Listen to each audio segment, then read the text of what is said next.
солҳои соҳиб истиқлолии мамлакат соҳаи тандурустии вилояти Хатлон дастовардҳои назаррасро дар самти солимгардонӣ, ташхису муоина ва беҳтарсозии хизматрасонӣ ба аҳолӣ ноил гардидааст.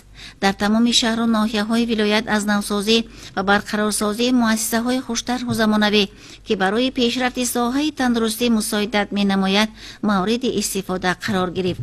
беморхонаи марказии ноҳияи Вахш соли 2023 баъди таъмиру барқарорсозӣ ки бо ташаббуси ҳукумати ҷумҳурӣ ва шарикони рушд сурат гирифтааст мавриди истифода қарор дода шуд. беҳтарин шароит барои солимии ҷомеа пешниҳод гардидааст ки кормандони соҳаи тандурустиро водор месозад ки чун хилъати сафеди ба бардоштаашон бо дасту дилу нияти пок хизматрасонӣ намоянд. асоси муваффақияти соҳаро кормандони тиб дар пешгирии бемориҳои сироятӣ ва сари вақт аз ҳолати вазнин баровардани беморон арзёбӣ менамоянд. беморхонаи марказии ноҳияи Вахш бо дастгирии ҳукумати ҷумҳурии Тоҷикистон ва вазорати тандурустӣ ва ҳифзи иҷтимоии аҳолии ҷумҳурии Тоҷикистон ва шарикони рушд дар соли 2020 аз ҷониби пудратчӣ манорасохтумон оғоз гардид ва дар соли 2023 баъд аз таъмиру аз навсозӣ зимни сафари корӣ асосгурӯҳи сулҳу ваҳдати миллӣ пешвои миллат муҳтарам Эмомалӣ Раҳмон бо тантана мавриди истифода қарор доданд ва зиёда аз 200 нафар кормандони тиб ба ҷои кори доимӣ таъмин шуданд. дар беморхона таҷҳизотҳои муосири тиб аз давлатҳои Олмон, Италия, Ҷопон ва Хитой бе аз 15 миллион сомониро харидорӣ намуда муҷаҳҳаз гардонида шуд.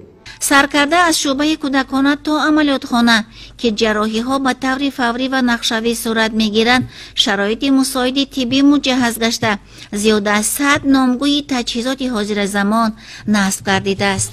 солҳои пеш кӯдакони навзод маҳз дар ана ҳамин шӯъба дар ҳолати нохуб яъне дар ҳуҷраҳои таъмирталаб табобат мегирифтанд. имрӯз чӣ гунае ки мебинед дар ҳар як ҳуҷраи бистарикунонӣ оби тазаи ошомиданӣ, кадҳои замонавӣ ва дигар хизматрасониҳо муҳайё гашта беморон бояд ба вазъи санитарӣ аҳамияти ҷиддӣ диҳанд. дар беморхона дастгоҳи кислороддиҳӣ умумӣ ташкил карда шудааст ки ба шӯъбаҳои кӯдакона, шӯъбаи амалиётгоҳ, шӯъбаи эҳёгарӣ ва ҷарроҳӣ таваллудхонаҳо муҷаҳҳаз гардонида шудааст ки хатти кислороди озод дорем.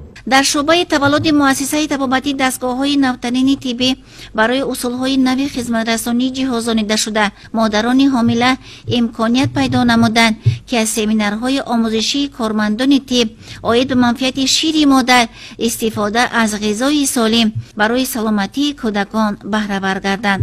барои кӯдакони навзод ва ё норасӣ ки ҳолати вазнин доштанд таҷҳизоти кувейс кардиомонитор мушкилоти асосӣ буд. айни замон 4 адад кувейс, 12 адад лампаҳои гармидиҳӣ ва дигар дастгоҳҳо насб гардидааст ки кормандони тиб барои барқарорсозии саломатии кӯдакон дар ҳолатҳои зарурӣ истифода менамоянд. бо дастрас намудани таҷҳизоти муосир, барқарорсозии муассисаҳои тандурустӣ, сайқал додани дониши мутахассисон, фаъолияти муассисаҳои тиббӣ куллан беҳтар мегардад. ин аз он шаҳодат медиҳад ки дастгирӣ ва таваҷҷӯҳи давлату ҳукумат соласол зиёд мегардад ва танҳо аз кормандони соҳаи тандурустӣ масъулияти баланди корбариро тақозо менамояд.